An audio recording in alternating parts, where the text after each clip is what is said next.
बच्चों, आज हम पढ़ने जा रहे हैं चैप्टर नंबर 18 कोणार्क का मंदिर, यानी कोणार्क के मंदिर की विशेषता के बारे में अभी हम जानते हैं। बात लगभग 750 वर्ष पुरानी है। 1245 ईस्वी में नरसिंह देव नामक एक राजा थे। यानी ये जो बात है लगभग 750 वर्ष पुरानी है। 1245 ईस्वी में नरसिंह देव जो थे एक राजा थे। एक दिन राजा ने कल्पना की कि एक ऐसा मंदिर हो जो सागर के तट पर हो, उसके द्वार और सीढ़ियों को सागर की लहरें धोती रहे। सूर्योदय होने पर सूर्य की पहली किरण मंदिर के गर्भगृह में स्थित देवता के चरणों पर स्पर्श करे। यानी एक दिन राजा ने कुछ इस तरह की कल्पना की कि एक ऐसा मंदिर होना चाहिए जो सागर के तट पर हो और उसके जो द्वार और जो खिड़कियां हैं सागर की लहरें धोती रहे। और सूर्योदय होने पर जैसे ही सूर्य की पहली किरण हो, सूर्य की जो पहली किरण है वो मंदिर के गर्भगृह यानी मंदिर के अंदर जो स्थित देवी देवता हैं उनके चरणों को स्पर्श करे। यानी सूर्य की पहली किरण आए और मंदिर में स्थित देवी देवता जो हैं उनके चरणों पर स्पर्श करे। अनेक शिल्पी आए और चले गए, लेकिन कोई भी राजा की कल्पना के अनुसार मंदिर का निर्माण नहीं करवा सका। यानी बहुत सारे कारीगर आए, बहुत सारे शिल्पकार आए जो भी मंदिर का निर्माण करने वाले थे, लेकिन कोई भी राजा की कल्पना के अनुसार मंदिर का निर्माण नहीं कर सकता था। उसी समय राजा को शिबोई सात्रा नाम के शिल्पी के विषय में सूचना मिली।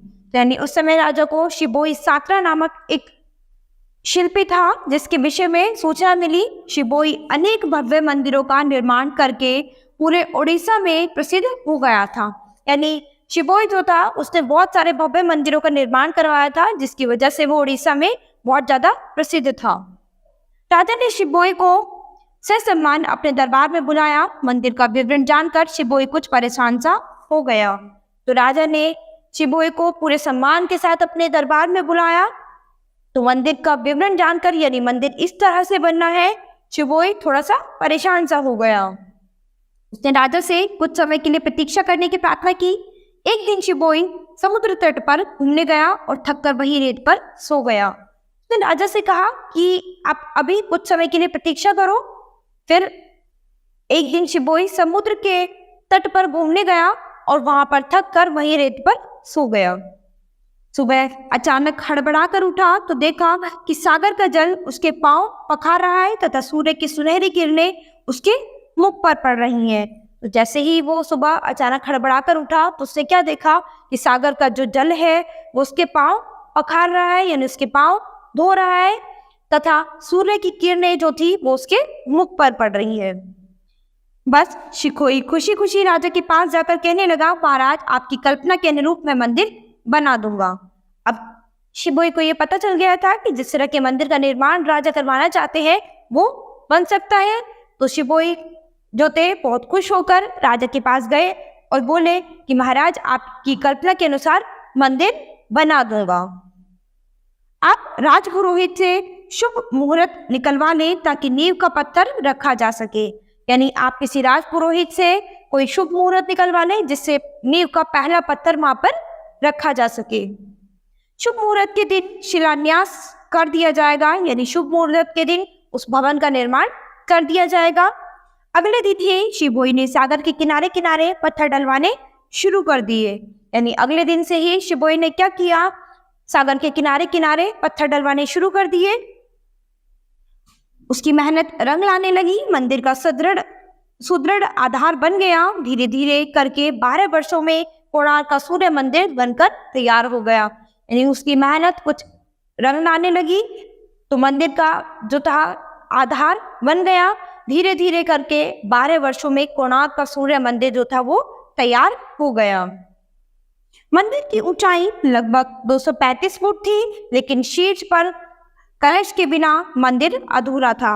यानी इस मंदिर की जो ऊंचाई थी वो लगभग 235 फुट थी, लेकिन उसके जो शीर्ष पर था वो कलश के बिना, उसका जो शीर्ष था मंदिर का वो कलश के बिना मंदिर अधूरा था।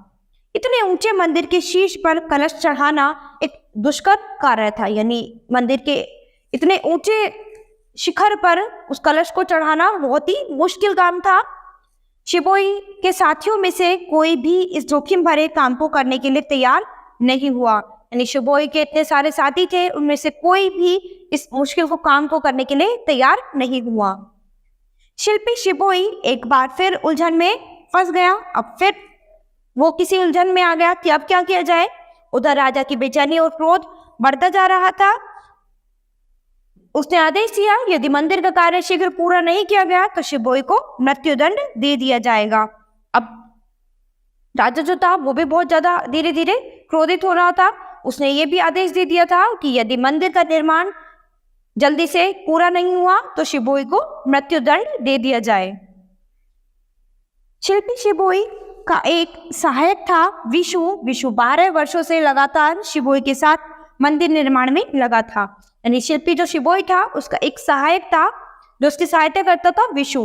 वो लगभग 12 वर्षों से शिबोई के साथ काम कर रहा था। उसका एक पुत्र था धर्मपाद। समय के साथ साथ वह भी अपने पिता के पद चिन्हों पर चलने लगा था और 22 वर्ष की आयु में वह भी एक कुशल शिल्पी बन गया था। यानी जो विशु था उसका एक पुत्र था धर्मपाद। तो समय के साथ जैसे जैसे वो थोड़ा बड़ा हुआ वो भी अपने पिता के पद चिन्हों पर चलने लगा। तो जब वो 22 वर्ष का हुआ तो वो भी एक कुशल शिल्पी बन गया था।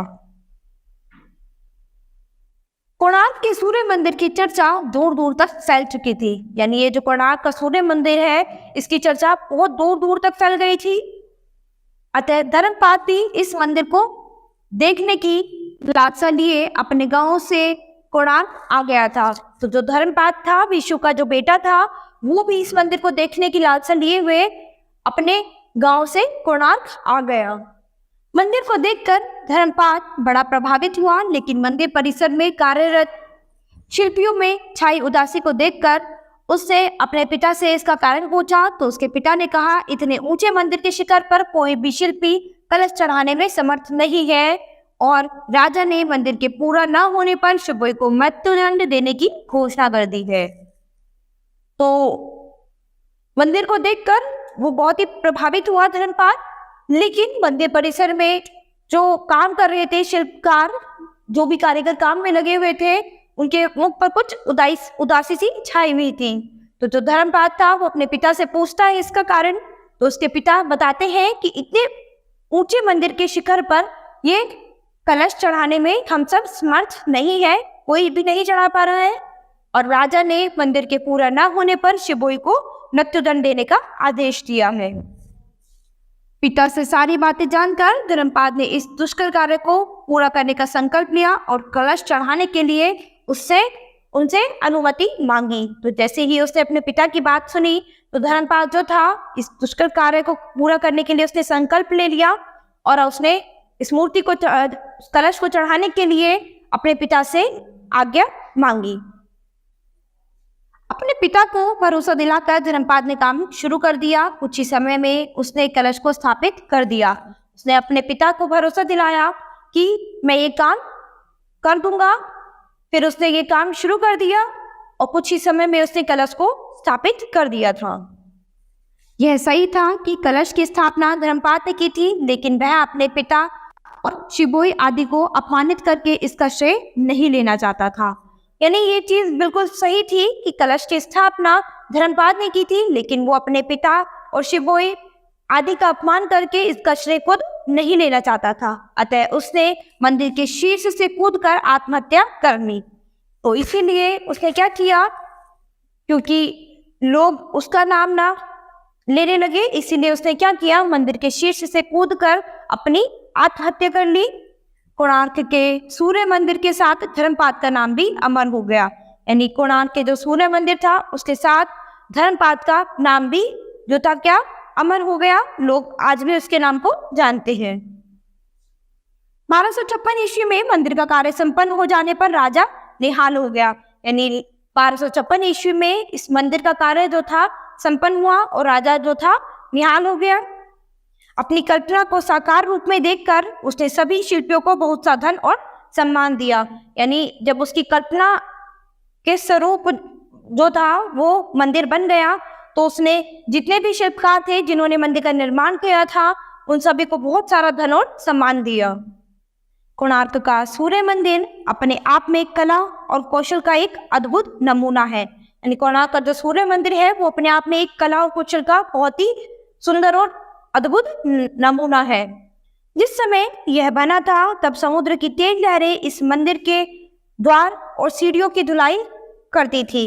यानी जब ये बना था उस समय समुद्र की जो तेज लहरें थी वो इस मंदिर के द्वार और सीढ़ियों पर धुलाई करती थी। ये इस तरह से यहाँ पर आज समुद्र इस मंदिर से 2 किलोमीटर दूर खिसक गया है। यानी आज के समय में समुद्र जो है इस मंदिर से 2 किलोमीटर खिसक गया है, यानी दूर हो गया है। कोणार्क मंदिर सूर्य भगवान के रथ के आकार का मंदिर है। यानी कोणार्क मंदिर जो है वो सूर्य भगवान के रथ के आकार का मंदिर है। 12 महीनों के प्रतीक 12 जोड़ी अलंकृत महाचक्र इस मंदिर रूपी रथ में बने हुए हैं। प्रत्येक महाचक्र की ऊंचाई लगभग 3 मीटर है। यानी प्रत्येक महाचक्र की जो लंबाई है वो लगभग 3 मीटर है। सूर्य के 7 अश्वों के परिचायक रूप में यहाँ भी 7 विशाल घोड़ों की मूर्तियां हैं। यानी सूर्य के 7 अश्व जो हैं उनके परिचायक के रूप में यहाँ पर भी 7 विशाल घोड़ों की मूर्तियां हैं। वास्तव में सूर्य के 7 घोड़े उसकी किरणों के 7 रंगों के प्रतीक है। यानी ये जो 7 घोड़े हैं सूर्य की किरणों के 7 रंगों के प्रतीक हैं। सूर्य की ये 7 घोड़े 7 दिनों का स्मरण कराते हैं। पहियों में बनी 8 तिलियां दिन के 8 पहरों का प्रतीक है। और जो पहिए में 8 तिलियां बनी हुई है वो जो पहिए में बनी 8 तिलियां हैं वो दिन के 8 पहरों का प्रतीक है। यानी इस पहिए में जो 8 तिलियां बनी हुई है वो दिन के 8 पहरों का प्रतीक है। पहिए पर बहुत बारीक और सुंदर नक्काशी की गई है। यानी इस पहिए पर बहुत ही बारीक और सुंदर नक्काशी यानी चित्रकारी की गई है। पशु पक्षियों और विभिन्न देवताओं की मूर्तियां बनाई गई है। यानी इस मंदिर के दीवारों पर इन नक्काशियों में पशु पक्षी और सभी प्रकार के देवी देवताओं की मूर्तियां बनाई गई है। यह मंदिर सचमुच स्थापत्य कला की विशिष्ट धरोहर है। यानी ये जो मंदिर है ये सचमुच स्थापत्य कला की एक विशिष्ट धरोहर है। मंदिर की शिल्पकला की एक विशेषता है कला की बारीकी। यानी इस मंदिर में शिल्पकला की एक मुख्य विशेषता क्या है कि इसमें कला की बारीकी है। यानी जो भी कला की गई है बहुत ही बारीकी से की गई है।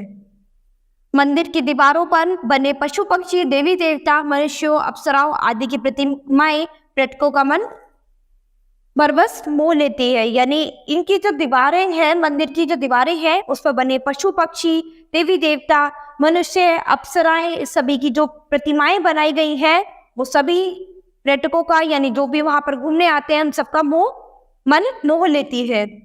यानी बहुत ही बारीक कलाकृतियां की गई है उन दीवारों पर। मंदिर के गर्भगृह में सूर्य की मूर्ति स्थापित की गई थी। यानी मंदिर का जो गर्भगृह था अंदर जो था मंदिर का अंदर का जो भवन था उसमें सूर्य की मूर्ति स्थापित की गई है। प्रातःकाल जब सूर्य की किरणें विभिन्न मंडपों से होती हुई सूर्य की प्रतिमा पर पड़ती थी तब प्रतिमा का मुख शांत और सौम्य दिखाई पड़ता था। यानी सुबह के समय जब सूर्य की किरणें सभी मंडपों से होकर सूर्य की प्रतिमा पर पड़ती थी तो प्रतिमा का जो मुख था वो शांत और सौम्य सा दिखाई देता था। मध्यमान में सूर्य की किरणें के सीधे पड़ने से प्रतिमा के चेहरे पर कठोरता और सायंकालीन सूर्य की किरणों के प्रभाव से थकावट का भाव देखा जा सकता था। यानी मध्याह्न में क्या होता था सूर्य की किरणें जो थी सीधे पड़ने से प्रतिमा के चेहरे पर बहुत ही कठोरता और सायंकालीन में यानी शाम के समय में सूर्य की किरणें के जो प्रभाव था वो बहुत ही थकावट वाला प्रतीत होता था। आज तो मंदिर का अधिकांश भाग टूट गया है लेकिन अपने वैभव काल में सूर्य की किरणों के साथ साथ मंदिर की प्रतिमाओं की भावपूर्ण मुद्राओं में भी परिवर्तन आ जाता था। यानी आज तो मंदिर का काफी भाग जो है वो टूट गया है लेकिन अपने वैभव काल में सूर्य की किरणों के साथ साथ ये जो मंदिर की प्रतिमाएं थी वो अपने भावपूर्ण मुद्राओं में परिवर्तन आ जाता था। ये मंदिर कितना भव्य रहा होगा। यानी ये मंदिर बहुत ही भव्य रहा होगा। इतना तो बस कल्पना ही की जा सकती है। यानी इस तरह के मंदिर की केवल बस हम इंसान कल्पना ही कर सकते हैं। महान था वह कल्पना करने वाला राजा, और उससे भी महान थे उसकी कल्पना को साकार करने वाले शिल्पी चिबोई सांत्रा और धर्मपाल। यानी वो राजा बहुत ही महान था जिसने इस मंदिर की कल्पना की, और उससे भी ज्यादा महान वो कलाकार, वो शिल्पकार थे जिन्होंने इस कल्पना को साकार करने में उनकी मदद की। यानी शिल्पी चिबोई सांत्रा और धर्मपाल, जिन्होंने इस मंदिर का निर्माण किया था। तो यहाँ पर बच्चों हमने कोणार्क के मंदिर की विशेषता के बारे में जाना है। यानी कोणार्क का मंदिर किस तरह से राजा की कल्पना पर बनाया गया और किन शिल्पकारियों ने बनाया, किस तरह से बनाया और कितनी कठिनाइयों से ये मंदिर बनवाया। तो इस मंदिर की क्या विशेषता है? इसमें जो सूर्य की पहली किरण होती है वो भगवान के चरणों पर एकदम जाती है, भगवान के चरणों को छू कर जाती है, और जो मंदिर के द्वार और खिड़कियां हैं वो सागर की लहरों से में भीगते हुए रहते हैं। तो यानी इस मंदिर की ये बहुत सारी विशेषताएं हैं, और इस मंदिर में बहुत सारी कलाकृतियां की गई हैं, बहुत सारी चित्रकारी हुई है जो बहुत ही बारीक ढंग से बनी हुई हैं। तो यहाँ हमने इस मंदिर की विशेषता के बारे में पढ़ा है। तो बच्चों अब हम अपनी नेक्स्ट क्लास में मिलते हैं अपने नए चैप्टर